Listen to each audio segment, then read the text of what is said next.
अब सवाल ये था कि चुनाव लड़ेगा कौन। इससे पहले ठाकुर साहब वहाँ से पार्षद थे और इस बार उन्होंने अपनी पत्नी सीमा ठाकुर को टिकट दिलवाई और ठाकुर साहब की शान के कारण सीमा जी ने 20,000 वोटों से चुनाव जीत लिया। अरे बधाई हो सीमा भाभी, अब तो आप वार्ड की पार्षद बन गई हैं। अब तो हमारे काम आप ही करवाएंगी। अरे ये तो सिर्फ बाप की पार्षद बनी है, वो तो महिला सीट आ गई, वरना पार्षद तो मुझे ही बनना था। अब भले ही चेहरा इसका होगा लेकिन पावर तो मेरी ही होगी। अरे वाह भाई साहब, क्या दिमाग लगाया है आपने भी। आइए आप लोग, खाना लगा दिया है सबके लिए। सीमा जी पार्षद बन चुकी थी, फिर भी उनकी एक ना चलती। सारे काम ठाकुर साहब खुद ही संभाल लेते और जहाँ जरूरत पड़ती वहाँ सीमा जी का अंगूठा लगा लेते। सीमा जी ज्यादा पढ़ी लिखी भी नहीं थी। एक दिन ठाकुर साहब और सीमा एक प्रोग्राम में जाते हैं। अरे ठाकुर साहब आप आ गए। ओहो, पार्षद मैडम भी आ गई है। स्वागत है आप दोनों का। लगता है हमारे पार्षद फंड का सही इस्तेमाल हो रहा है। चलिए अब उद्घाटन करते हैं।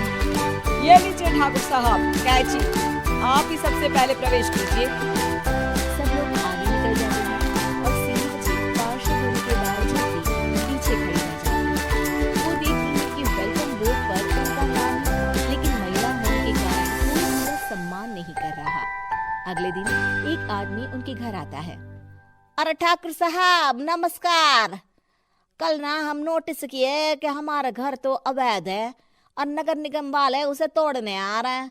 अरे कुछ कीजिए ना ठाकुर साहब। देखो भाई, मैं तो ज्यादा कुछ कर नहीं सकता, पर अगर तुम सबकी जेब गर्म कर दो तो कुछ हो सकता है। कुल मिलाकर 4 लाख लगेंगे। अरे 4 लाख ठाकुर साहब? अरे भाई, मैं अपने लिए नहीं मांग रहा हूँ। दरोगा है, इंजीनियर बाबू है, बड़े साहब है, सबको देना पड़ता है ना थोड़ा थोड़ा। बोलो है मंजूर? तभी वहां अचानक सीमा जी आ जाती हैं। अरे ये आप क्या कर रहे हैं? पहले इन्हीं लोगों से तो आपने वोट मांगे, अब इनसे ही पैसे ले रहे हो। अरे चुप रहो तुम। तुम्हारा काम है सिर्फ अंगूठा लगाना, तुम वही किया करो। मुझे दूसरे काम तुम मत सिखाओ, समझी? और तुम ना जाओ, अब पैसे लेकर आओ, वरना जेसीबी किसी भी वक्त आती होगी। सब कुछ ऐसे ही चलते रहता है।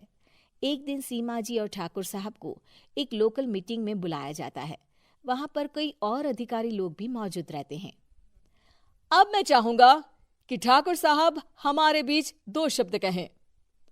मेरे प्यारे भाइयों और बहनों, आज मेरा सौभाग्य है कि मैं आप सबकी सेवा दिन रात कर पा रहा हूं। आपने मेरी पत्नी को भारी मतों से जिताया है, इसलिए मैं आप सभी का शुक्रगुजार हूं।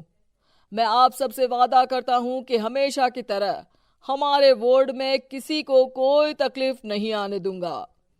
सभी लोग तालियां बजाने लगते हैं।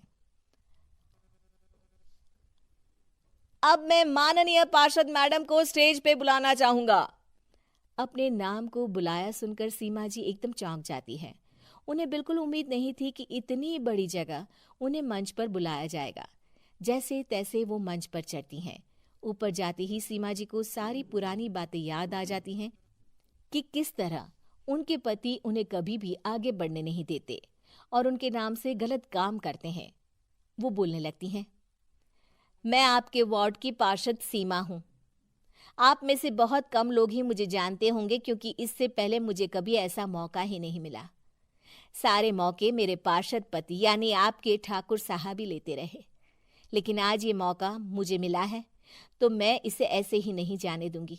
मैं आपको ये बताना चाहती हूँ कि आपके ठाकुर साहब मेरे नाम की आड़ में गैर कानूनी काम करते हैं, जिस पर अंगूठों के निशान मेरे होते थे। इसीलिए मैं अपनी गलती मानती हूँ और आज अपने पद से इस्तीफा देती हूँ, ताकि आगे से कोई गलत काम ना हो पाए। अब फैसला आप सबके हाथ में है कि आप हमें क्या सजा देना चाहते हैं। सीमा जी की बातें सुनकर ठाकुर साहब के चेहरे का रंग उड़ जाता है और वो शर्म से मुंह नीचा करके वहां से चले जाते हैं और पद से इस्तीफा देकर ही सही सीमा जी अपने आप में आत्मविश्वास महसूस करती हैं।